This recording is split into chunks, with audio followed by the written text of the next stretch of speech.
Top, il est possible de sentir un psoas trop tendu à la palpation. Non. Soulever des charges même très lourdes avec un dos rond n'est pas délétère tant que c'est progressif. Oui. Il est possible de soigner des patients lombalgiques sans les toucher. Oui. La thérapie viscérale est un incontournable de la prise en charge des lombalgies. Non. La thérapie manuelle a encore sa place dans la prise en charge des lombalgies en 2024. À 400%. Le renforcement du transverse est un incontournable des prises en charge du lombalgique. Non. De les rassurer, de leur montrer que utiliser le dos est bon. Utiliser le dos est pas un problème. Hey, salut tout le monde, je suis super heureux de vous retrouver pour ce nouvel épisode d'Entendons. Aujourd'hui, on a le plaisir d'accueillir Wilfried Simon qui est kinésithérapeute spécialisé dans les lombalgies. Du coup, aujourd'hui, on va parler lombalgie, on va parler de vraies et fausses croyances autour de cette pathologie, on va parler du débat éternel, si je peux dire ça comme ça, du dos rond, de la spécificité des exercices, etc., etc.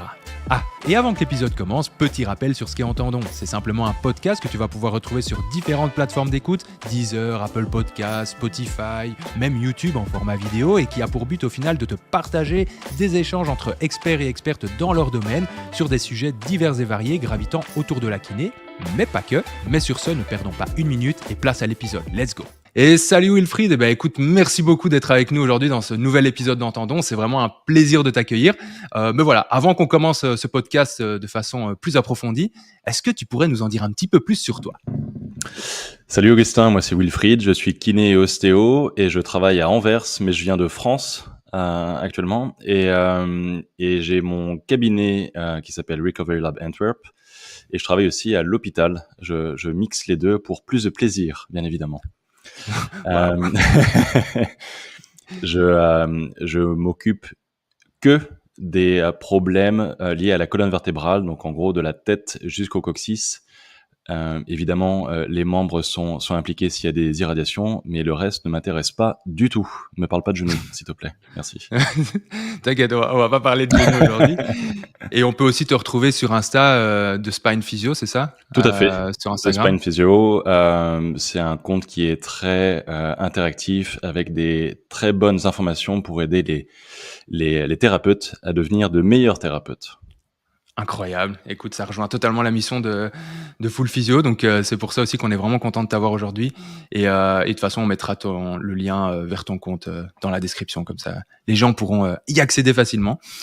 Bon, je propose qu'on entame un petit peu les choses sérieuses. J'ai rédigé quelques petites questions, quelques petits sujets qui pourraient, je pense, nous intéresser parce que voilà, on est avec quelqu'un qui a l'habitude de traiter des patients lombalgiques. Et donc, voilà, ma première interrogation, c'est... Voilà, on sait aujourd'hui à quel point les lombalgies, c'est quand même assez multifactoriel. Mais au final, dans ta pratique, toi, quels seraient les facteurs que tu retrouves qui influencent le plus sa survenue ? Parce qu'on dit, oui, lombalgie, c'est multifactoriel, mais ça veut tout et rien dire. Est-ce que tu pourrais un petit peu nous en dire un peu plus là-dessus, selon ton expérience aussi ? Tout à fait. Ce qui est important de rappeler déjà, c'est que les gens qui se présentent en cabinet, c'est pas la première fois qu'ils ont une lombalgie finalement. Ça arrive, mais c'est super rare. Et je pense d'ailleurs que les gens qui disent qu'ils ont jamais eu de lombalgie, c'est juste qu'en fait, ça n'a pas été un point où ça a été handicapant pour eux, que ça a porté préjudice dans leur vie de tous les jours, mais finalement, ils ont quand même eu un problème de dos. Ce qui fait que les patients que je vois au cabinet sont des récurrences, en fait, d'épisodes de lombalgie ou alors des douleurs chroniques. C'est-à-dire que soit ils sont dans une phase où on va dire ils ont quasiment tous les jours des douleurs, ou alors ça fait comme des vagues en fait, où quand ils se présentent au cabinet, ils sont sur une vague qui est un peu plus haute, où ça les embête. Ils le disent, c'est pas forcément que c'est tout le temps super douloureux, mais ça les embête, et c'est pour ça qu'ils consultent en fait. Alors après, quand tu creuses un petit peu et que tu leur demandes, pourquoi est-ce que vous avez mal au dos, tout simplement ? Moi, je suis le spécialiste, d'accord, mais je vous pose la question à vous. Pourquoi est-ce que vous avez mal au dos ? Alors souvent, ils ont un peu du mal à trouver la réponse au début. Ça tourne toujours autour du je pense que j'ai fait un faux mouvement. Je pense que j'ai mal dormi cette nuit. Je pense que c'est ma posture. Et en fait, quand tu creuses un tout petit peu plus, les facteurs qui influencent leur douleur, le stress énormément, le stress que ce soit au travail, bien évidemment, avec les pressions du travail, les deadlines qu'ils doivent tenir. Alors souvent, les gens disent j'ai une période assez intense en ce moment, mais après c'est fini, ça se calme. En fait, ça se calme jamais. C'est quasiment toutes les semaines qu'ils ont des deadlines. La fatigue, ils dorment pas beaucoup, manque de sommeil, le sommeil qui est pas forcément de bonne qualité non plus. Je pense à des gens qui ont des enfants, par exemple. C'est dur d'arriver à avoir un sommeil qui est qualitatif et régulier si tu as un facteur que tu ne peux pas contrôler, en fait.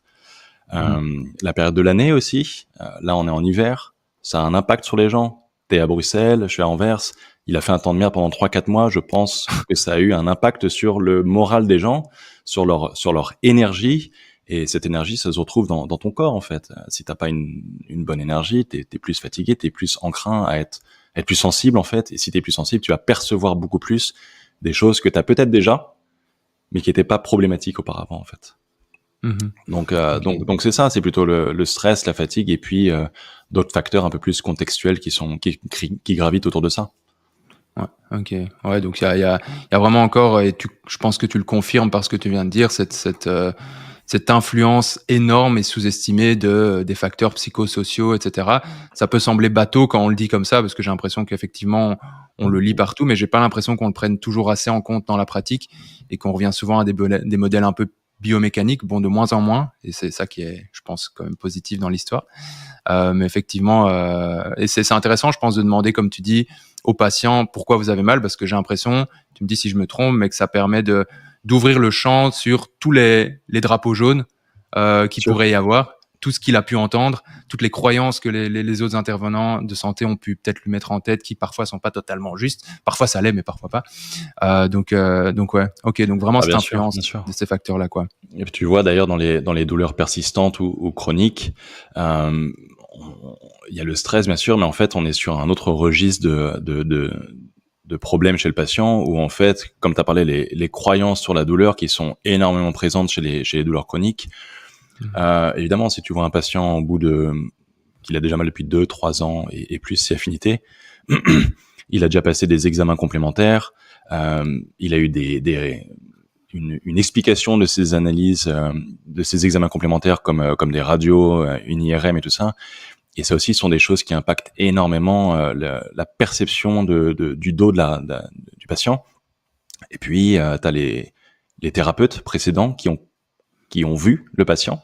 Toi, tu arrives par exemple en 3e ou 4e, et il y a des choses qui ont été mises dans la tête aussi qui sont pas toujours positives. Et tous ces choses-là ont un impact sur la perception de la douleur du patient et pourquoi ça reste et pourquoi ça ne part pas en fait. Ouais. Bah ouais, moi j'avais une anecdote comme ça, je pense que je l'avais pas encore raconté, mais en gros je faisais un remplacement, c'était vraiment au tout début de ma pratique, et je me disais bon, voilà, j'avais une patiente qui venait, qui était de bas chez l'autre kiné qui était en vacances, elle vient chez moi, elle fait ouais, j'ai mal au dos, machin. Je fais bon, on va faire comme on a vu, on va essayer de screener un peu les drapeaux jaunes, les machins, et je vois qu'elle elle a plein de croyances sur son dos, qu'elle m'amène son truc, sa radio, ses machins, son IRM, hernie, tout ça. Puis je me dis bon ben ok, elle a déjà fait plein de traitements manuels avant, je vais juste passer littéralement une demi-heure, allez 25 minutes à parler avec elle, à échanger à ce propos-là. Et je pense que c'est un truc qui me marquera à vie parce que on a parlé, allez grosso modo pendant 20 minutes sur une séance de 30 minutes, on a parlé 20 minutes. Puis donc j'ai essayé de déconstruire comme je pouvais avec les armes que j'avais ses croyances, en la rassurant, enfin bref, tout ce qui gravite un petit peu autour de la réassurance et du fait que un dégât ou en tout cas une lésion à l'imagerie ne signifie pas d'office la présence de douleur, enfin toutes ces choses-là. Et puis les 10 dernières minutes, je me suis dit bon, allez, on va quand même faire un peu de traitement manuel ou quoi. Enfin, je disais, la patiente, elle vient, si je lui dis, si on parle 20 minutes et qu'elle repart comme ça. Et donc, tu sais, je la mets sur le dos, franchement, sur le ventre, et franchement, je masse un peu, je papote. Vraiment un truc, c'est vraiment de la, je sais plus comment j'appelais ça, mais bref, des papouilles, tu vois. Ouais, elle revient la fois d'après. Thérapie, la légendaire. Ouais, la papouille thérapie, vraiment. Et ça, j'assume complètement, j'ai fait. Elle est revenue la fois d'après, elle a fait, mais c'est fantastique ce que vous avez fait sur mon dos. Mais franchement, et elle a plus jamais eu mal. Elle m'a même téléphoné par la suite quand j'avais fini le remplacement pour continuer avec moi pour d'autres choses en disant, mais vous êtes le seul j'avais rien fait d'extraordinaire. Et ça m'a vraiment choqué parce que je me suis dit, en fait, pas chez tout le monde, mais chez des gens comme ça, parfois, c'est juste en fait l'écoute et l'échange et rassurer, et c'est un truc de fou. Enfin, moi, c'est pour que je la raconte encore 5 ans après. C'est une super histoire. Les gens aiment qu'on prenne du temps pour eux. Le premier contact qu'ils ont en général, c'est avec le médecin. Le médecin, il boucle ça en 10 minutes. Il n'a pas trop le choix. C'est comme ça. Et c'est triste pour le patient parce qu'il veut exprimer beaucoup plus de choses sur sa douleur. Et en fait, il se trouve chez nous et il attend aussi qu'on puisse discuter avec lui, ce qui n'est pas toujours le cas avec tous les thérapeutes. Mais Ouais. C'est pas grave si c'est pas fait dès le début, mais au moins pendant le massage, pendant des exercices, d'arriver à créer en fait ce lien avec le patient et pas juste raconter tes vacances que tu vas passer dans 2 semaines parce que tu te dis qu'il faut boucler tous tes patients et ensuite après tu pars en vacances. Non, ça va pas. Ouais. Ben, ouais, non, c'est clair. Et ouais, bah écoute, ça nous permet un peu de rebondir sur un deuxième sujet qui, je trouve, est vachement d'actualité. On parlait des croyances, Mhm. et des croyances, il y en a beaucoup, notamment à propos du dos rond. Donc ce fameux dos rond, sur Instagram, on le voit passer partout. Il y a ceux qui défendent le dos rond, donc c'est-à-dire, pour ceux qui nous écoutent, c'est venir prendre une charge en arrondissant le dos au maximum. Il y en a qui vont défendre ça corps et âme en disant c'est safe, il y a aucun danger. Il y en a qui vont dire non, c'est hyper dangereux, tu vas te faire des hernies, des machins, des machins. Et du coup, il y a vraiment ce débat, notamment autour du Jefferson Curl, qui est un exercice, je mettrai une petite image à la vidéo, ce sera plus simple, où le but, c'est de venir en fait chercher en flexion lombaire le plus possible vers l'avant. Comme quoi, cet exercice serait soit délétère, soit bénéfique pour le dos. Il y a un peu les deux camps, et puis il y a un peu un camp gris au milieu qui nuance les choses, je pense. Mais voilà, quel serait au final, toi, ton avis là-dessus? Et si on pousse plus loin, que penses-tu de certaines personnes qui pourraient peut-être affirmer, voilà, moi, le dos est fait pour soulever 200 kilos en dos rond tant que c'est fait de façon progressive. C'est-à-dire, tu commences avec 10 kilos en semaine 1, et puis j'invente 20 kilos en semaine 2, et progressivement, tu augmentes. Est-ce que vraiment, selon toi, voilà, qu'est-ce que tu en penses en fait de ce débat? On va la faire simple. Tout le monde peut avoir raison.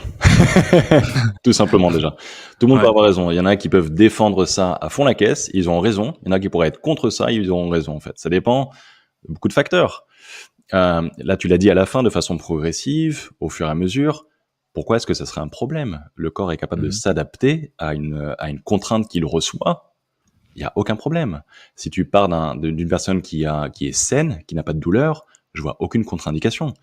Si la personne a des grosses douleurs et des douleurs irradiantes, liées à une hernie discale, ça va peut-être pas marcher dès le début. Et c'est pas là-dessus qu'on va pousser dès le début, parce que si on voit ça sur Internet et qu'on se dit il faut absolument que je le fasse pour mon patient, peut-être pas au début, ça dépend.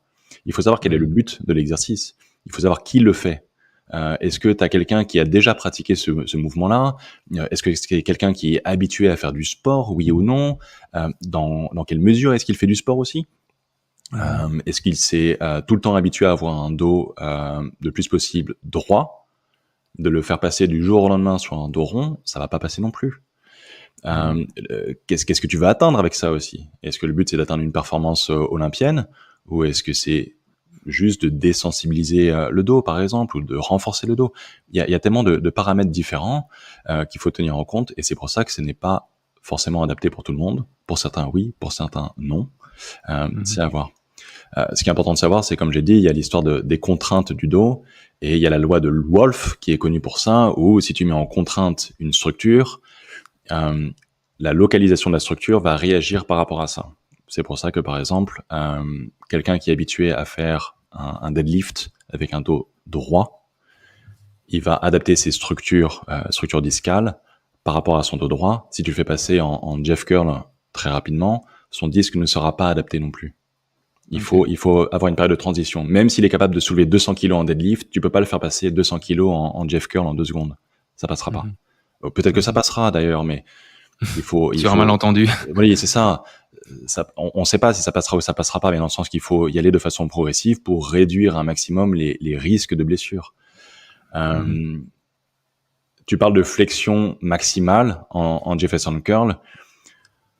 Les flexions maximales, tu as des ligaments qui sont à l'arrière du disque et qui vont un peu barricader le disque à l'arrière. Quand tu es en flexion maximale, ça apporte un soutien à l'arrière. Mais ça apporte un soutien aussi sur un ligament qui est énormément contraint. De mettre un petit peu moins de flexion, il y aura toujours un soutien, mais peut-être pas autant poussé du ligament. Donc la question est aussi pourquoi faire une flexion ultra maximale, sachant que tu peux relâcher un tout petit peu et tu auras des effets tout aussi bénéfiques en fait. On peut aussi parler du fait que le Jefferson Curl, qui est une flexion complètement maximale de la colonne vertébrale, ça a un effet très positif sur l'utilisation des muscles, sur la répartition des forces. En fait, on pourrait croire qu'il y a une répartition des forces qui est gigantesque. En fait, pas forcément. La colonne vertébrale, c'est un ensemble de vertèbres, un ensemble d'articulations. Si tu utilises toutes ces articulations-là, t'as une efficacité dans la répartition des contraintes. C'est là que tu vois ça chez certains patients aussi, où ils ont des douleurs paravertébrales qui sont permanentes. Et en fait, quand tu leur apprends à relâcher leur dos et à plier leur dos vers l'avant de façon beaucoup plus harmonieuse, ça les détend. Ouais. Ils n'ont pas le sentiment d'avoir un bâton cloué dans le dos qui les maintient super droit, et ils ont un relâchement qui est fantastique. Voilà. Ouais. Est-ce qu'il y a un risque aussi à faire des flexions maximales? Bon, si tu fais aussi des deadlifts avec des positions neutres, tu as aussi des risques de hernie discale. En fait, c'est-à-dire que il n'y a pas de position vraiment parfaite pour minimiser les risques de hernie discale. Ouais, c'est ça. Et parfois on s'en fait et au final tu la sens pas spécialement et c'est pas Alors voilà, t'en as sans le savoir, quoi. c'est-à-dire que on est en train de faire un débat sur des risques qui sont tellement minimes, ou quand tu penses à une hernie discale qui est symptomatique, c'est quoi? C'est 1 à 3% de la population, c'est peanuts. Les risques dans les sports de haut niveau, c'est rien du tout. C'est pour les bodybuilders et compagnie, c'est rien du tout. C'est rien du tout. C'est 0,1, c'est combien déjà? C'est du 0,1 à 0,07, quelque chose comme ça, de risque que par an d'un bodybuilder. C'est peanuts. Ouais, c'est plutôt tranquille, quoi. Oui, c'est ça. En fait, on est en train de faire le débat sur quelque chose qui arrive très rarement. Ouais, et que même si ça arrive, c'est peut-être pas symptomatique, en fait, parce que la douleur, c'est plus complexe que juste se déchirer un disque. Ouais. Bah ouais, c'est intéressant ce que tu disais sur le fait de promouvoir un peu le relâchement lors, par exemple, d'une flexion, parce que je compte plus le nombre de fois où tu as un patient lombalgique qui vient, tu lui dis, ou une patiente, il ou elle se penche en avant, j'ai mal, etc. Et tu fais, ok, penche-toi en avant, souffle en même temps pour vraiment favoriser ce relâchement. Puis il remonte et il te regarde en mode, j'ai plus mal ou j'ai beaucoup moins mal. Et ça, c'est vraiment un truc de fou. Encore une fois, je trouve comment, juste avec une respiration et du coup indirectement un relâchement des muscles, en fait, tu décrispes le patient sans pour autant passer 40 minutes à le masser inlassablement pour essayer de détendre des muscles qui, au final, peuvent être détendus beaucoup plus simplement, je pense. Bien sûr. Et puis là, tu es en train de parler d'un patient de Madame Michu qui est au cabinet. Les gens qui lèvent 200 kilos, je vois pas ça en cabinet. Ouais. Qui voit ça en cabinet? Très rarement, finalement. Les gens, ils ont un niveau de sport qui est tellement gigantesque. Ils consultent pas dans nos cabinets à nous. Ils vont voir des cabinets peut-être spécialisés dans le sport. Je suis pas là-dedans. Moi, je traite les gens lambda. C'est eux qui ont le plus besoin de nous, en fait. C'est pas les sportifs. Ouais. Les sportifs, ils ont un soutien qui est là. Ils ont un moral d'acier. Ils sont dans le sport toute la journée. Ils sont au point, ces gens-là. Non, c'est clair. C'est pas eux qui vont causer des trous à la sécu ou à la mutualité, hein. C'est vrai. Ouais. Quand tu penses à toutes ces personnes qui ont des douleurs de dos et des douleurs chroniques, ce sont les gens qui vont au travail toute la journée, qui vont peut-être rester trop longtemps assis, qui sont un peu trop sédentaires, qui manquent de motivation pour faire du sport, qui n'ont pas un lifestyle super équilibré. C'est eux qu'on doit vraiment soutenir du début jusqu'à la fin, qu'on doit accompagner, et le Jefferson Curl peut être un très bon exercice pour eux, de façon progressive, de leur parler, de les aider, de les accompagner, de les toucher en même temps qu'on fait un Jefferson Curl, c'est-à-dire soutenir le dos, par exemple, de percevoir s'il y a une contraction de la ceinture abdominale, de les rassurer, en fait, de leur montrer que utiliser le dos est bon, utiliser le dos est pas un problème, et c'est nécessaire. Et quand on revient un peu sur ces patients sédentaires où au final il y a énormément de facteurs à prendre en compte et qu'on va au final au-delà de la sphère purement kiné où tu pourrais te dire ok, tu essaies de rééduquer certaines choses. Est-ce que toi t'as un espèce de, comment toi tu abordes ça en final avec un patient si tu vois que, parce que je trouve ça toujours difficile d'aborder les problèmes de sommeil, le travail, j'ai l'impression que c'est des facteurs où c'est très difficile d'avoir un impact dessus et pourtant c'est ça qui conditionne une grosse partie du traitement. Et du coup, je me demande souvent comment, après ça c'est peut-être un sujet qui mériterait presque un podcast entier, mais comment est-ce que en soi dans la pratique tu tu fais pour aborder ça, ou est-ce que tu t'entoures de professionnels de santé chez qui tu réfères aussi pour ça? Enfin, voilà, comment est-ce que toi tu vois les choses à ce niveau-là? Pour tout avouer, c'est super difficile. Quand tu parles du sommeil, il y a des gens, ils ont des problèmes de sommeil depuis déjà 15-20 ans. Comment est-ce que tu peux... Ils ont déjà fait des tests, ils ont déjà essayé plein de choses. Comment est-ce que tu peux espérer tout changer en 2 secondes? J'essaie de mettre la priorité sur des choses déjà sur lesquelles je peux avoir un impact. Et après, au fur et à mesure, on voit sur lequel... C'est un peu comme un oignon, t'épluches. Il y a des choses que tu peux faire en premier, et au fur et à mesure, t'enlèves des couches et t'arrives au centre du problème éventuellement. Mais Ouais. il y a plein d'autres choses à prendre en compte. Le sommeil, j'ai du mal à avoir vraiment un impact là-dessus. C'est super dur. Ouais, Pour donner comme d'accord. exemple des enfants, c'est dur d'avoir un impact là-dessus. Tu peux toujours leur dire le coup classique de ouais, pas de portable avant de se coucher, couchez-vous à une heure raisonnable. On le dit, mais il y aura pas Ah oui, mais souvent, c'est toujours pareil, on le dit, voilà, ça passe un peu en deuxième temps selon les choses. J'essaie de mettre des plus petits objectifs en premier qui sont plus atteignables que ça, par exemple. Ok, ouais, tu En tout cas, j'essaie de passer par une réduction de certains facteurs aggravants qu'une abolition, dans tous les cas. Ouais, sinon Étape par étape. Ok. Mon important, c'est déjà le mouvement, de remettre les gens dans le mouvement. Mhm. Ça reste une des premières choses. Et après, les autres paramètres, on fait ça au fur et à mesure. Ok. Et si on n'y arrive pas, eh ben, on n'y arrive pas. Mais si tu vois que les gens arrivent à mieux s'en sortir pour mieux vivre, avoir moins de douleur et avoir moins d'handicap dans leur vie de tous les jours, eh ben, t'as déjà accompli ton travail. On n'est pas non plus des gens qui peuvent Tout soigner. tout soigner. Il faut savoir accepter certaines choses. Et si les patients le ressentent aussi, il y a un lien qui est très proche et ils te font confiance sur le long terme. Et c'est ça qui est important aussi. Et ici, on parlait de douleurs comme ça dans le dos. Sans blague, c'est quand même un podcast qui porte sur la lombalgie aujourd'hui. Voilà, j'ai pas inventé l'eau chaude. Mais voilà, pas mal de patients, au final, ils se plaignent donc du coup d'avoir mal au dos en position assise prolongée ou pendant des activités de la vie quotidienne. Récemment, j'ai eu quelqu'un qui se plaignait, voilà, chaque fois que je me brosse les dents, que je me penche en avant pour prendre l'eau, etc. Enfin bref, je vais pas faire un cours de brossage de dents, mais j'ai mal au dos, etc. Au final, comment toi t'expliques un peu les raisons de ce genre de douleur qui peut un peu sembler bizarre au patient, parce qu'il vient, il dit bah ouais, je comprends pas, je fais rien de spécial pour mon dos. C'est des activités que je fais peut-être depuis X années, et là comme ça j'ai mal. Comment est-ce que toi t'abordes ça pour peut-être leur faire comprendre que c'est pas grave, mais que du coup ça explique quand même leur douleur? Ouais, bien sûr. Ça arrive très très très fréquemment. T'as des gens qui restent assis trop longtemps, par exemple, et qui ont des douleurs de dos, ils n'arrivent pas à comprendre. Et leur première explication, c'est je me tiens droit, et pourtant j'ai quand même mal au dos. Je comprends pas. Ma posture est bonne, et pourtant j'ai mal au dos. Il y a ça, il y a ton exemple de ce brossage de dents en avant.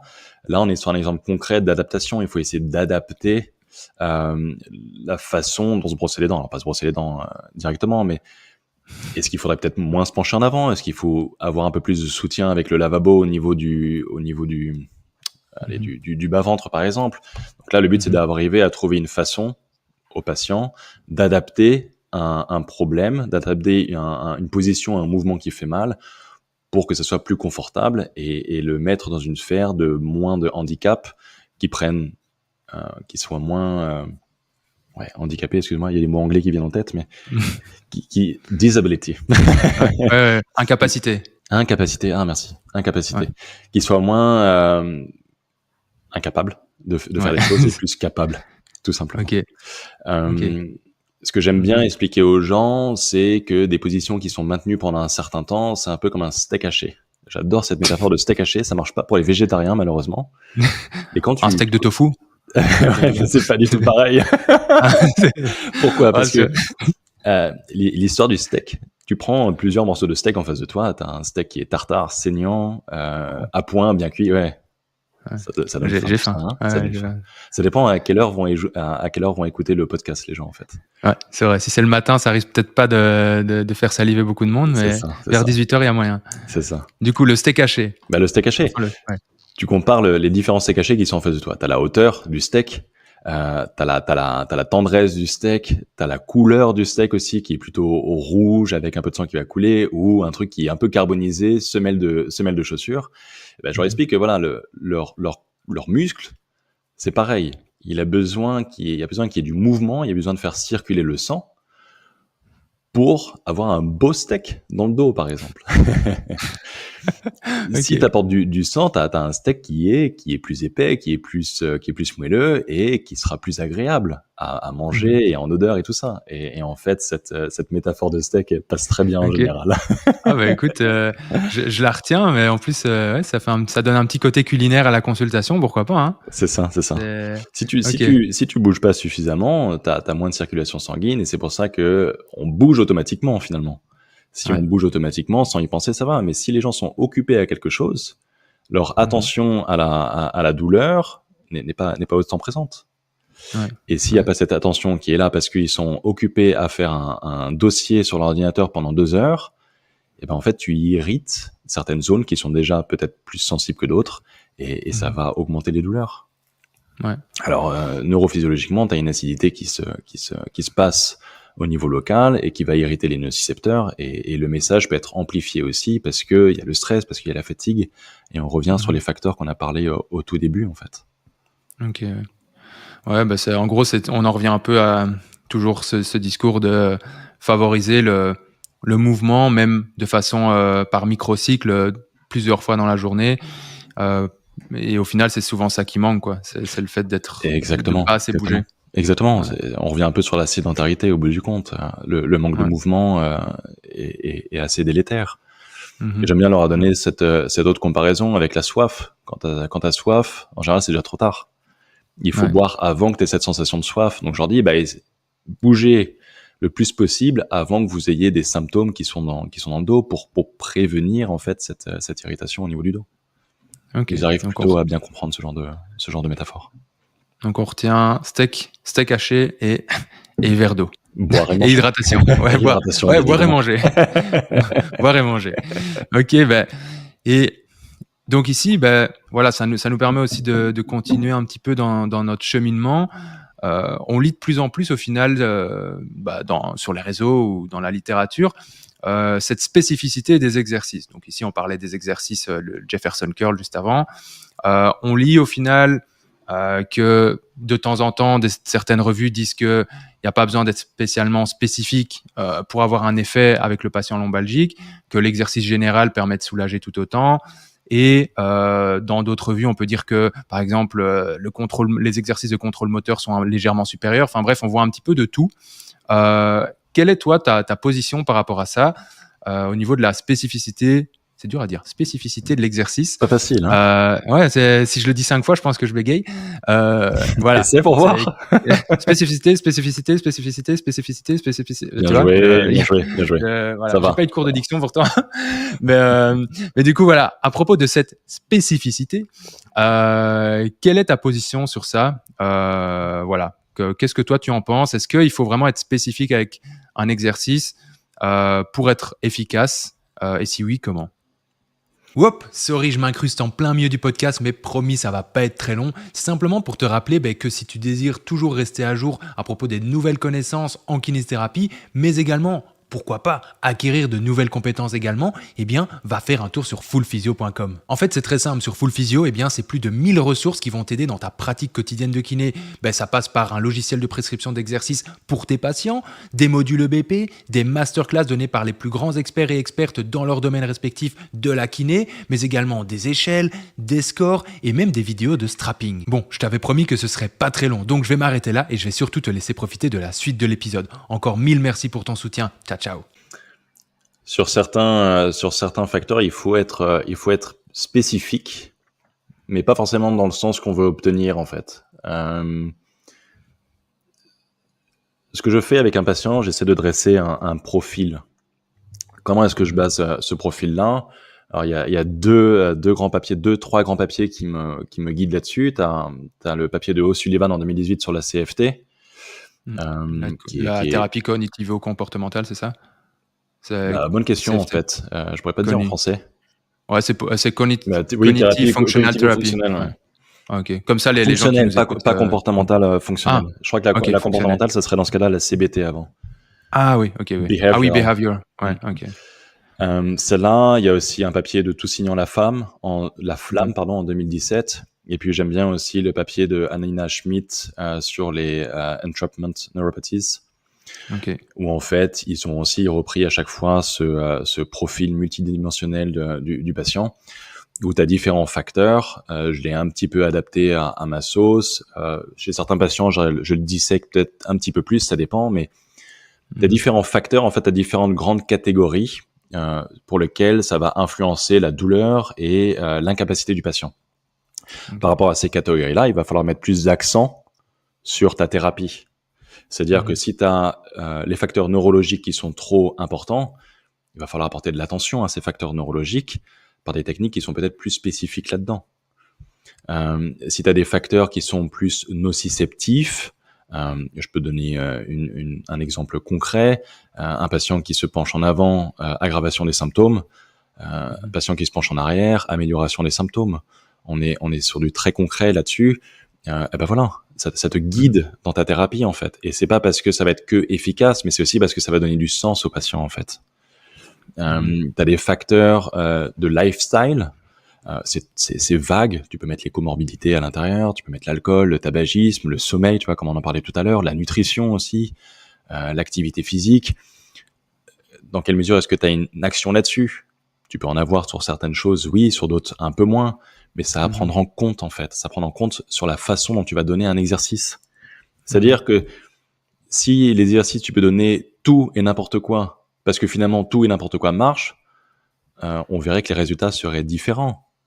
Pourquoi chez certaines personnes, tu vas donner tel exercice, ça va marcher. Tu vas donner le même exercice à un patient, tu vas donner le même exercice à un autre patient, ça va pas marcher. Donc il y a une forme de Mhm. spécificité entre guillemets qui fait que ça marche chez l'un et pas chez l'autre. Mhm. On Ouais. peut pas toujours Ok. déterminer pourquoi est-ce que ça fonctionne, Mhm. mais on peut essayer de guider euh, cette prescription d'exercice en fonction de certains paramètres. Ok, ouais. Je t'ai parlé donc de lifestyle l'an dernier, tu as les facteurs cognitifs bien évidemment, et puis émotionnels, quand on parlait des croyances par exemple. Le catastrophisme, on n'en a pas encore parlé. La Qu'est-ce que tu as d'autre aussi, la flexibilité, la flexibilité psychologique ou l'inflexibilité psychologique. Est-ce que le Mhm. patient est réceptif à ce que tu lui dis? Est-ce qu'il est prêt à changer? Ouais. Parce que parfois on a beau avoir tout le beau discours de la Terre et lui donner les meilleurs exercices de la Terre qu'on penserait, il Ouais. n'est pas prêt à faire le pas en fait. Il y Mhm. a un blocage. Donc ça Mhm. c'est pas toujours facile. Les facteurs émotionnels, la peur d'avoir mal, la peur de se casser quelque chose. J'ai eu un patient il y a 3-4 semaines, je l'ai fait se pencher en arrière. Je pense qu'il était en fait toujours à 0 degré au bout du compte. Il a commencé à suer, il commençait à suer, mais c'était pas qu'il y avait une fracture par Mhm. exemple. Tu pourrais dire ouais, il y a une fracture, il va commencer à avoir Ouais. des symptômes Végétatif. et un végétatif, merci. Ouais. Et en fait non, c'est juste parce que il ne fait jamais ça. Ouais. Il était confronté à un mouvement qu'il ne faisait jamais.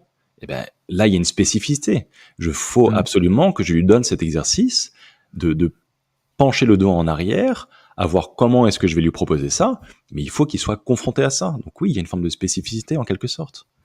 Ok, ouais. Donc ici, en fait, c'est vrai que... Et ça, c'est intéressant ce que tu dis, c'est-à-dire que nous, on voit toujours la spécificité dans le prisme un petit peu de est-ce que c'est un exercice de contrôle Biomécanique, je moteur, de pense. Trop renforcement, de biomécanique. machin. Ouais. Ouais. Et en fait, un exercice sera spécifique dès l'instant où il rejoint et il s'aligne avec les croyances du patient, ou en tout cas, même pas ses croyances, plutôt ses attentes Uh-huh. et ses objectifs, en fait. Et donc, Ouais, c'est pour ça. bien sûr, Ouais.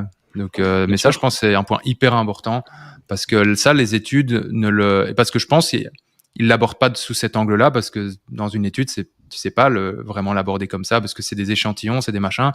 T'as des gens qui ont pas mal comparé à des gens qui ont mal, mais tu Mhm. sais pas prendre un individu. Enfin, c'est compliqué de refaire des sous-échantillons encore plus spécifiques. Ah oui, non, mais lui, il s'appelle Marcel, donc lui, c'est vraiment spécifique. C'est ok, ouais. Donc c'est vraiment en fait spécifique, mais pas comme on l'entend, quoi. Comme tu l'as dit, c'est pas spécifique de façon. Parfois, ça peut l'être un peu plus biomécanique, hein. Ça Ouais. dépend, mais majoritairement, c'est pas ça. C'est pas ça le problème. En tout cas, avec les problèmes de dos, c'est pas souvent comme ça. Ouais. Je t'ai parlé du genou, que ça m'intéresse pas du tout.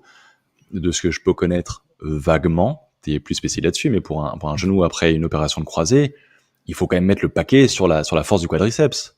Ouais, Il y a c'est ça. Oui, il y a quand même une spécificité à mettre le paquet sur de la force dans le dos, les problèmes de force, douleurs chroniques. Au bout d'un certain temps, oui, il y a un déconditionnement des extenseurs du dos, et ça fait partie de ta thérapie. Mais c'est pas ce qu'il faut faire en premier. Il faut apporter du mouvement, de redonner de la confiance à utiliser le dos dans la plupart du temps, pour que les gens sortent de ce cycle en fait de négativité, j'ai mal au dos, j'ai peur de l'utiliser, et ça va pas du tout. Ouais. Parce qu'on Donc, pourrait même en fait apporter une sphère psychologique et rassurante sur les exercices, et avoir un bon mix. J'aime beaucoup apporter un mix de exercices confortables, exercices confrontants et généralisés. C'est un peu la triade. Confortant parce que si tu provoques tout le temps quelque chose qui va pas, à un moment c'est épuisant. Et le patient, il va peut-être avoir du mal à doser ça. Il faut apporter un petit peu de détente, des exercices tout doux, à basse intensité. Et typiquement, tu t'allonges sur le dos, tu mets un genou près de ton thorax, un deuxième genou, tu balances les jambes à gauche, à droite, la classique routine, mais qui fait du bien. Et des exercices qui sont plus confrontants, pour lesquels on pourrait parler plus de spécificité au bout du compte, et des exercices généraux pour ouvrir la boîte à médicaments. Si t'as une inflammation dans le dos, tu vas pas bourriner dans le dos, ça va pas. Donc on sera peut-être plus spécifique sur l'action que l'on veut avoir, une action qui sera anti-inflammatoire par des exercices généraux. Et tu parlais de justement ces croyances, kinésiophobie, catastrophisme, tout ça. J'avais envie de te demander, selon toi, ton expérience aussi au cabinet, c'est quoi les trois croyances, si tu devais en citer trois, donc on va dire plutôt les croyances délétères, mais les plus courantes que tu rencontres avec tes patients lombalgiques, et dans le continuum de ça, comment tu t'y prends pour faire comprendre aux patients que c'est une croyance qui est pas fondée, ou en tout cas qu'il faudrait peut-être changer son fusil d'épaule. Alors encore une fois, je pense que ça c'est une question qui pourrait faire l'objet d'un podcast, parce que le sujet est très vaste, mais l'idée ici c'est juste peut-être que tu nous donnes des éléments, peut-être des anecdotes que tu racontes aux patients pour lui montrer que en fait la croyance qu'il a sur tel et tel et tel élément, c'est pas ça ne fait pas tellement sens si on prend du recul. Ouais, bien sûr. Une des premières que je vais peut-être entendre le plus, c'est que le patient il va dire, si j'utilise mon dos, je pense que je vais l'endommager. Je pense que parfois il y en a qui disent, je pense que ça va casser. Et c'est assez fort comme terme quand même, casser un dos, c'est fort. Je pense qu'on se casse plus souvent un poignet qu'un dos au bout du compte. Je pense J'espère. Pas, je suis sûr. Qui n'est pas tombé et s'est pas cassé le poignet, bon, pas tout le monde, mais ou une entorse de cheville. Ça, ce sont des choses qui arrivent beaucoup plus fréquemment que se casser le dos en fait. Et le problème, c'est qu'ils entendent souvent ça d'un thérapeute qui serait à l'ancienne et qui dirait, faut pas utiliser ton dos, sinon tu vas l'abîmer encore plus. Donc le but, c'est de leur un peu susurrer dans l'oreille des mots doux, comme quoi le dos est robuste, que la colonne vertébrale est faite pour être utilisée, comme ce que j'ai dit tout à l'heure, on a plusieurs vertèbres, on a plusieurs articulations, c'est justement fait pour être utilisé un peu dans tous les sens et de façon à mieux répartir les contraintes. Et si on avait juste un fémur dans le dos, ça serait un peu plus compliqué en fait. Ça serait moins pratique. Le dos est fait pour être utilisé, voilà. Qu'est-ce que j'entends d'autre? Bien évidemment, que ma mauvaise posture est la cause de mes douleurs. Alors, t'as les deux. Ils pourront dire la mauvaise posture, je suis toujours un petit peu avachi, et c'est à cause de ça que j'ai des douleurs. Et un peu le sens inverse, je me tiens tout le temps droit, et pourtant j'ai quand même des douleurs en fait. Donc cette notion de posture, et ça c'est pas facile à aborder en général, parce que ça remonte à très loin chez les gens. L'histoire de dos d'endommager, c'est pas si vieux que ça, mais les gens, la posture. J'avais fait un post la semaine dernière par rapport à ça, où en fait, t'as les mamans, t'as les parents qui vont te dire, tiens-toi droit, sinon t'auras mal au dos. Tiens-toi droit à l'école, sinon tu seras complètement voûté toute ta vie et t'auras des problèmes de dos. C'est une des premières choses que t'entends, tu l'entends de ta mère, tu crois ta mère, naturellement. Donc, donc c'est dur. Sur Internet aussi, sur les réseaux sociaux, tu vas l'entendre. Les coachs sportifs, ils vont aussi le dire pour pas mal, pour pas jeter la pierre à tous les coachs sportifs, bien sûr, mais et ça c'est pas facile parce qu'il faut y aller en douceur. Tu peux pas dire dès le début non, c'est pas vrai. Il faut pas être dans la confrontation avec les patients. Il faut essayer de comprendre pourquoi est-ce qu'il pense ça. Ouais. Donc, pour la posture, j'aime bien utiliser les études scientifiques et leur dire que les études scientifiques ont pas réussi à prouver en fait que la posture a vraiment un impact sur les problèmes de dos, et en tout cas ce rapport de cause à effet n'est pas aussi direct au vu de la dimension multifactorielle de la douleur, et ce serait beaucoup trop facile de faire ça en fait. Ouais. J'essaie de, quand c'est comme ça, de leur demander, bah voilà, vous dites que la posture, votre mauvaise posture est le problème de votre dos, et donnez-moi un petit peu un exemple. Comment est-ce que vous vous sentez mentalement, émotionnellement, quand vous avez ce mal de dos, en fait, quand vous êtes assis au travail ou quand vous êtes avachi dans le canapé? Qu'est-ce que vous ressentez à ce moment-là, en fait? Le but, c'est d'arriver à creuser un petit peu pour que les gens arrivent à dire, mais je suis stressé, j'ai des trucs, des deadlines à faire, ou dans le canapé, je suis complètement avachi parce que je suis fatigué. Je suis fatigué de ma journée, je suis épuisé. Et donc là, le but, c'est de mettre l'accent sur d'autres facteurs qui sont un peu plus éloignés de la posture par elle-même. Il faut arriver à dévier un petit peu du sujet, en fait. Et un peu plus tard, de reparler de la posture.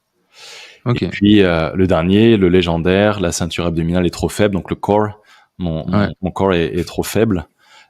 Et c'est pour ça que j'ai des douleurs de dos.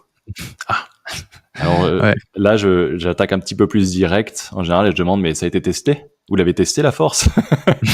100% des cas, ça n'a pas été testé, en fait. Ouais, c'est vrai.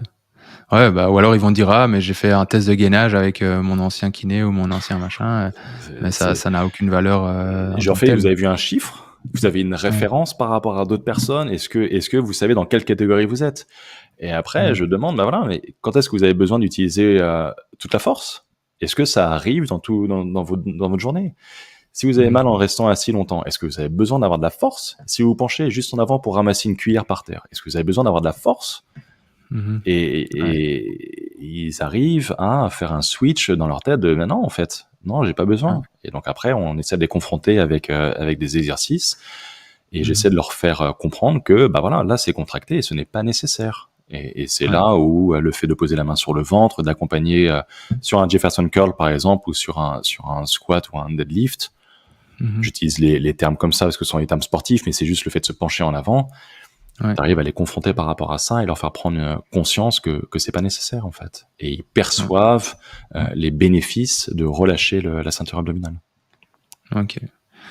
Donc c'est vraiment cette volonté de faire réfléchir au patient que au final sa croyance n'est pas spécialement fondée, au lieu d'aller directement l'attaquer frontalement en lui disant en fait non, ce que tu dis c'est de la merde, c'est dire surtout faire pas. un peu le contour, Surtout pas. Et aller un peu derrière lui de côté en disant mais regarde un peu ce que tu nous dis là devant toi, et est-ce que ça a vraiment du sens, quoi.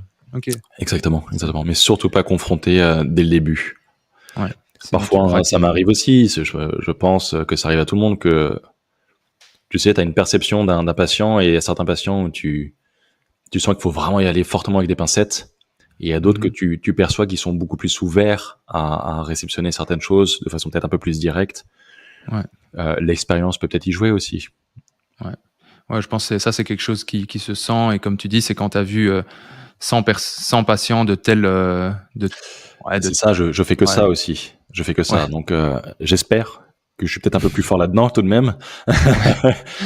Et naturellement, mais t'as de l'expérience là-dedans et t'arrives à percevoir beaucoup plus facilement, un peu comme un visio à l'entrée d'une boîte, où il arrive à détecter directement le type de gens, s'ils vont consommer ou pas consommer.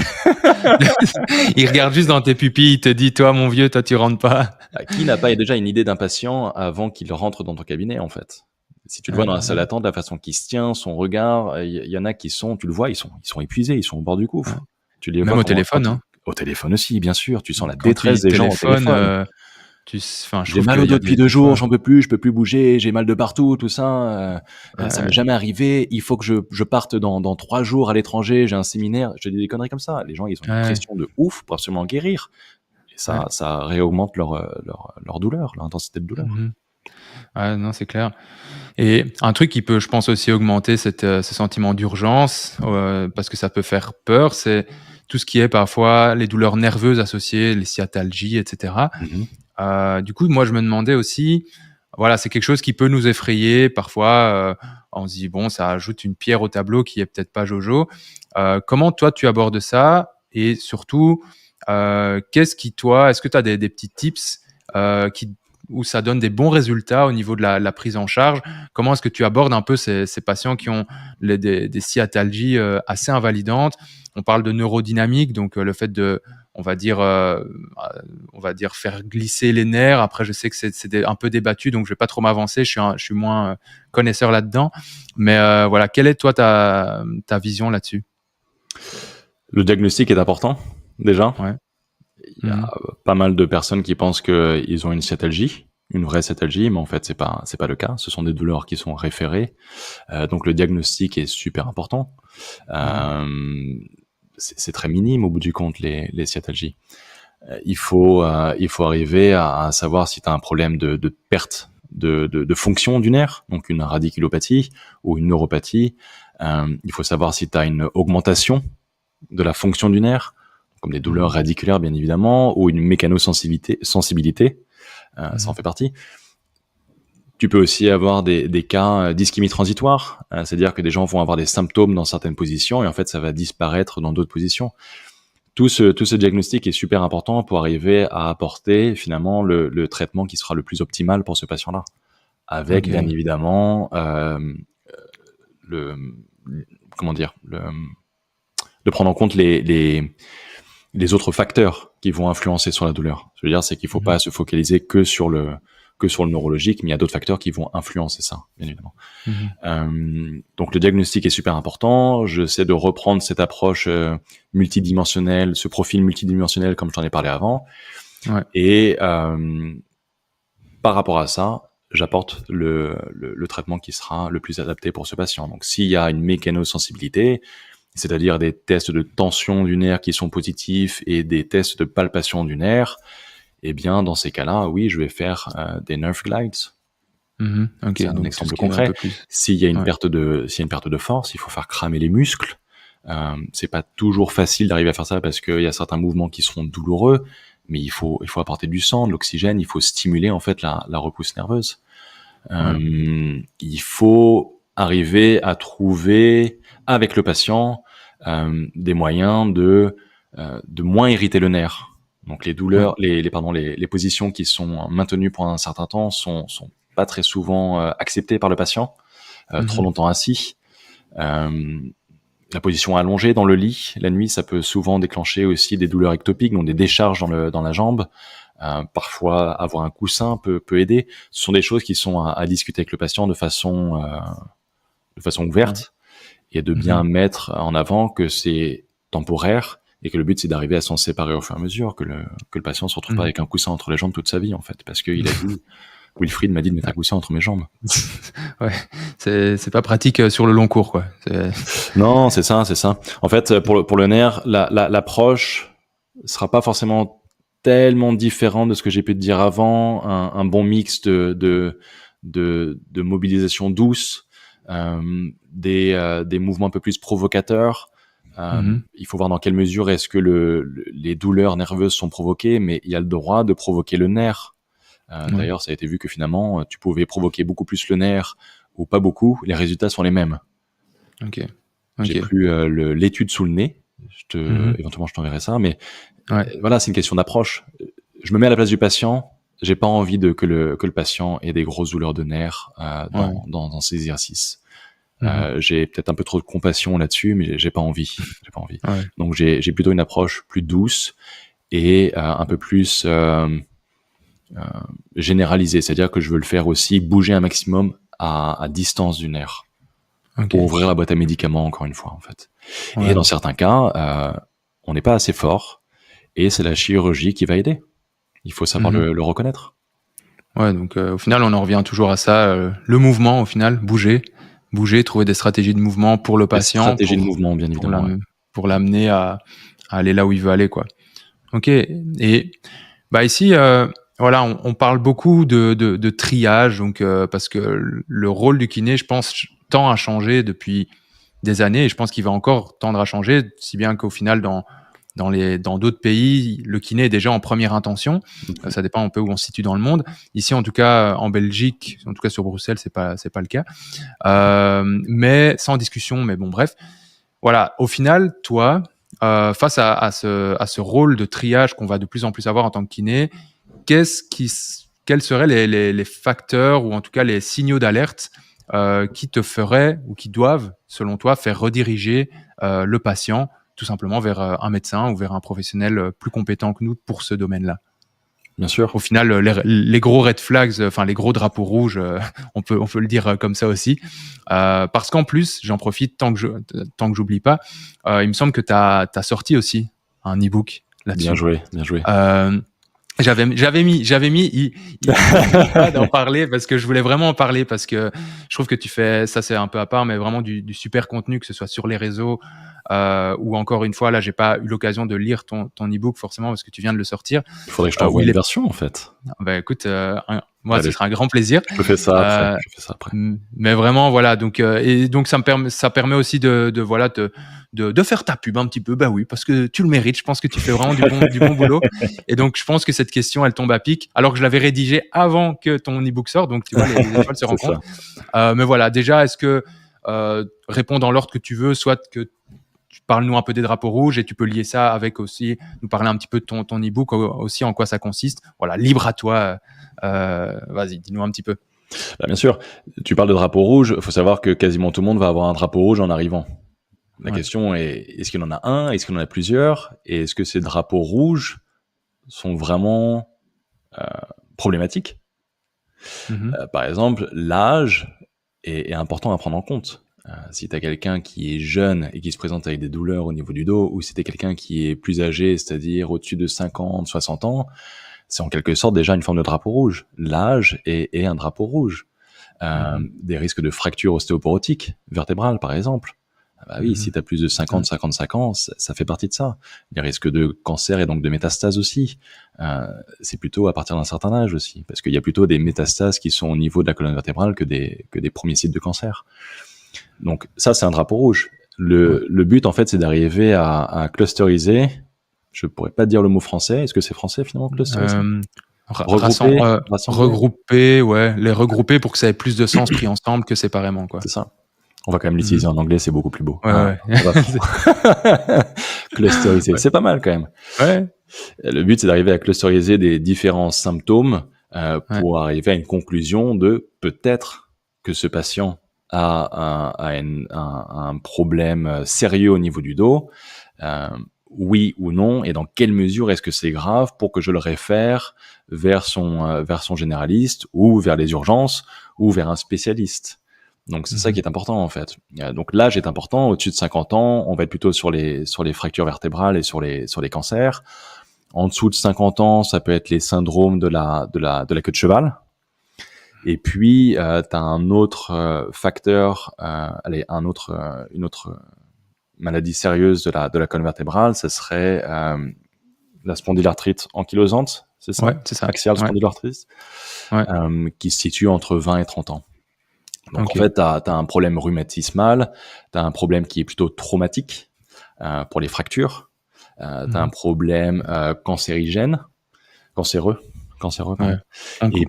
Et puis un problème neurologique avec un gros déficit qui pourrait se retrouver au niveau des jambes, mais aussi qui pourrait se retrouver au niveau d'une dysfonction vésicale ou au niveau d'une anesthésie en selle autour de l'anus et puis des organes génitaux. Donc en fait, il faut un petit peu voir, t'as des douleurs qui sont plutôt traumatiques, des douleurs qui sont un peu plus vagues aussi, il faut se méfier de ça. Si les gens décrivent des douleurs vagues qui sont dures à définir, une intensité de douleur qui est de plus en plus augmentée au fur et à mesure du temps, parfois constante aussi, qui a du mal à être relâchée par sa position, c'est pas bon signe. C'est pas bon signe. Ouais. Okay. Les douleurs de nuit aussi, c'est pas toujours le cas, mais il faut y faire attention à ça. C'est pas mal de combiner les douleurs de nuit avec une douleur de nuit qui n'arrive pas à passer, plutôt qu'une douleur de nuit où je change de position et ça va beaucoup mieux. On est peut-être sur une douleur un peu plus mécanique. Voilà, ce genre de choses. Et puis, t'as tout ce qui est comorbidité. Si le patient il est en très bonne santé et qu'il a un ou deux red flags, bon, t'es plutôt rassuré. Mais s'il te dit, j'aime bien boire, j'aime bien boire mes petites bières tous les soirs, 2 ou 3 Duvel par soir, et puis une petite cigarette avec, ça me fait plaisir quand même, et puis d'autres cigarettes. Quand tu creuses, finalement, les gens ils disent toujours oui, bon, vous savez, pas plus que tout le monde en fait. Ouais, Ça arrive à un taux d'alcool et de cigarettes qui est assez important. ouais, Ce sont des facteurs qui vont aggraver aussi. ouais. Ok, Donc ça, ok, c'est important. Voilà.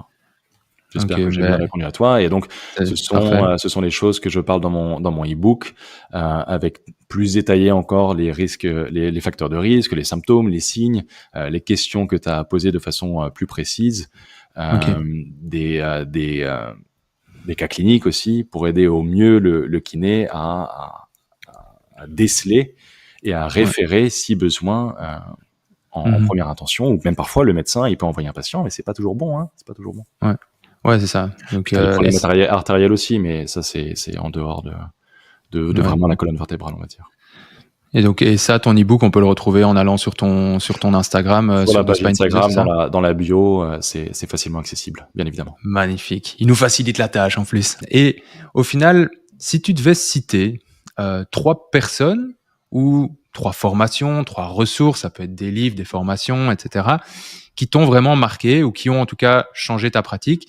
Ça peut même être un article scientifique à la limite, hein, mais voilà. Qu'est-ce que ce serait? Quelle serait-elle au final? Le premier, ce serait pas un article scientifique. Ça a rien à voir avec la kiné ou l'ostéo ou le domaine médical, mais c'est le livre de Simon Sinek, Start with Why.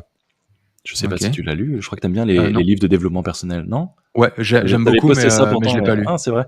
Ok. C'est pour le monde dans l'entrepreneuriat, mais c'est aussi pour dire. Alors, il donne l'exemple concret, c'est à vous de le lire ou de regarder sur YouTube, bien évidemment, ou des podcasts, mais il essaie de recentrer sur un peu c'est quoi ton pourquoi dans la vie, en fait. Mhm. Le but, c'est de Ok. savoir un petit peu qu'est-ce que tu veux faire dans la vie, qu'est-ce que tu veux obtenir, en fait. Vraiment le pourquoi. Très souvent, on arrive à dire ce qu'on fait, comment on le fait, mais pas vraiment le pourquoi. Et c'est pas Ok. juste en une fois que tu poses la question pourquoi que tu as la réponse, mais il faut poser la question plusieurs fois, en fait. Ok.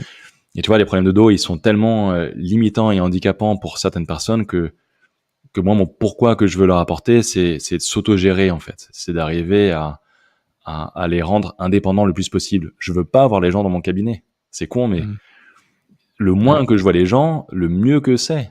Et d'ailleurs, au bout d'un moment, t'as pas envie de voir les gens trop longtemps. Tu Ouais. rentres un peu dans un train-train et c'est dangereux, en fait. Ouais, je Donc suis le but, totalement c'est de se d'accord. dire de façon, de façon peut-être un peu trop, je sais pas comment dire, je sais pas comment dire ça, mais Tu peux le dire en anglais hein, si tu veux. oui, ça me vient pas forcément comme ça, mais le Ouais. but, c'est que tu veux aider le patient le plus vite possible, entre guillemets, de façon le Mhm. plus optimale pour avoir des effets le plus long possible. Il faut pas Ouais. bâcler les patients non plus, mais il faut pas que ça traîne 1 an à voir 2 fois par semaine un patient. C'est pas ça le plus important. Il faut leur donner Ouais. les outils le plus possible pour les apprendre à s'autogérer. Voilà. Mhm. Et donc voilà, ce livre de Start with Why, ça m'a aidé à trouver beaucoup plus ma voie Mhm. de thérapeute et aussi d'enseignant pour aider un maximum les gens à devenir de meilleurs thérapeutes. Ok. Un autre livre qui est bien, c'est le livre de Explain Pain de Lorimer et Butler, Ouais. qui est super pour les patients et super pour les kinés, en fait, pour les thérapeutes. Ouais. Il y a des petits dessins, c'est expliqué de façon très, très, très agréable. C'est une référence Mhm. pour la douleur. Ok.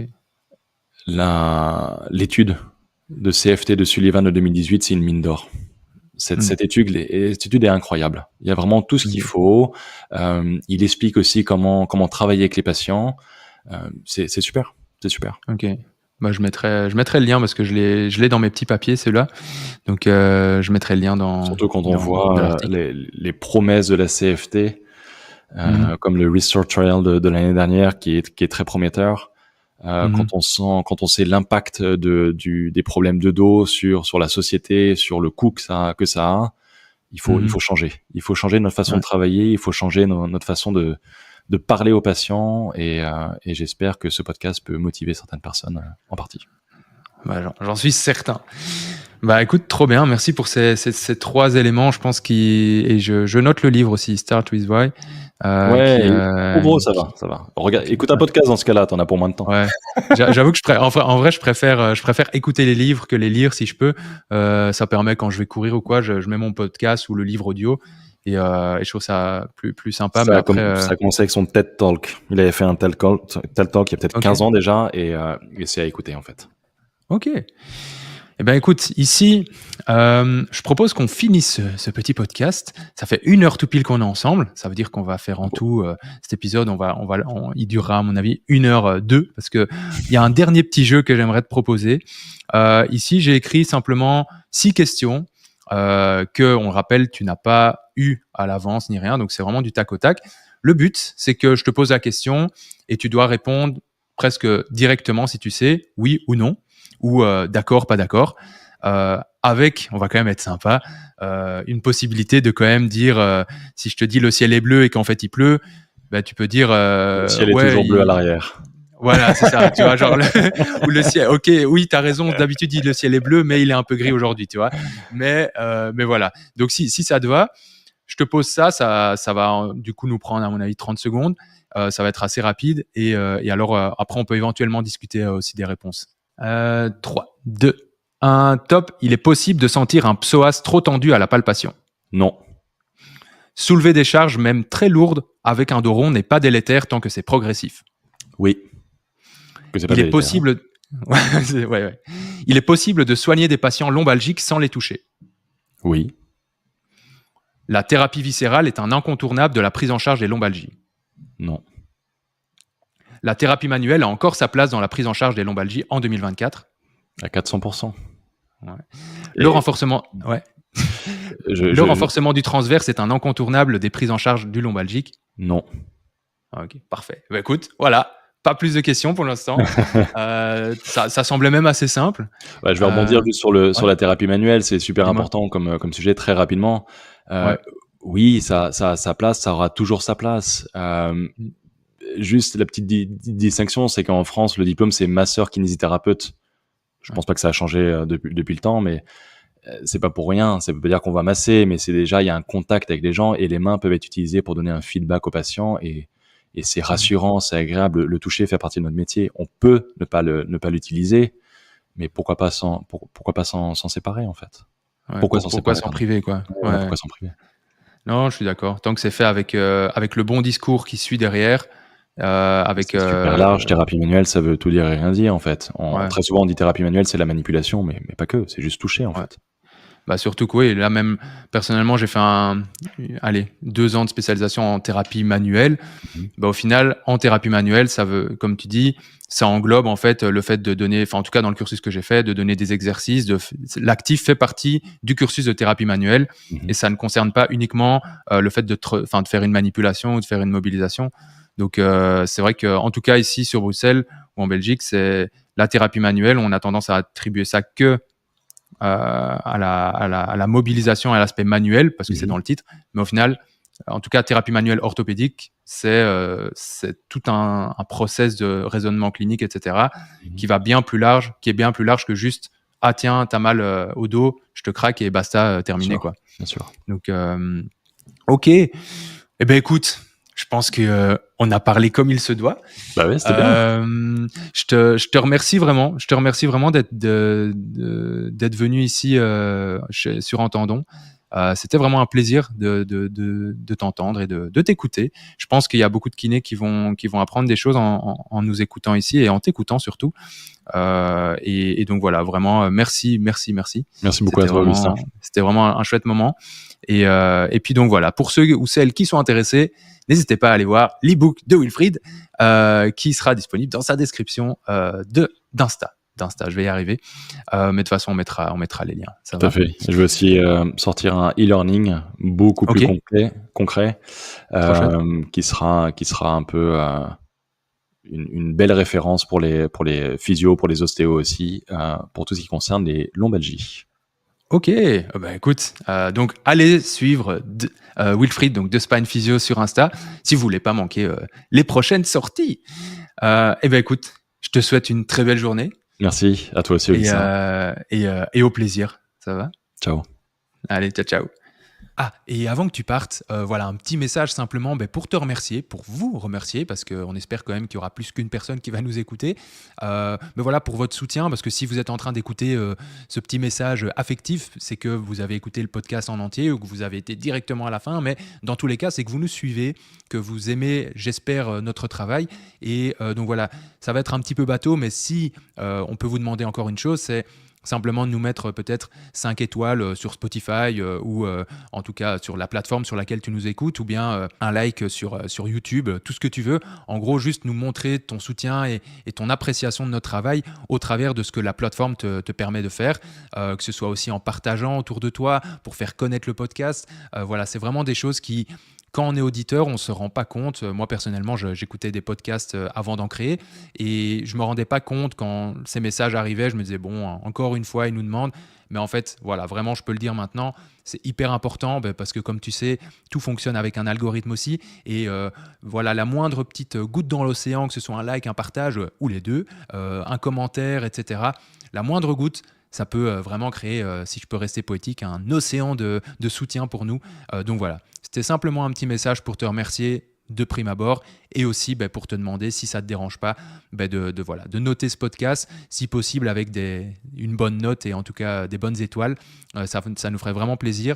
Et à côté de ça, on reste ouvert si tu as des suggestions, si tu as des remarques, s'il y a des choses qui t'ont plu ou pas plu dans le podcast. Vraiment, n'hésite jamais à venir nous en parler. On sera toujours ravis d'écouter tant que les critiques restent constructives, évidemment. Donc voilà. Je ne vais pas te retenir plus longtemps et je te souhaite déjà une bonne journée, une bonne soirée selon le temps où tu nous écoutes et je te dis à très très vite dans tes oreilles. Ciao, ciao.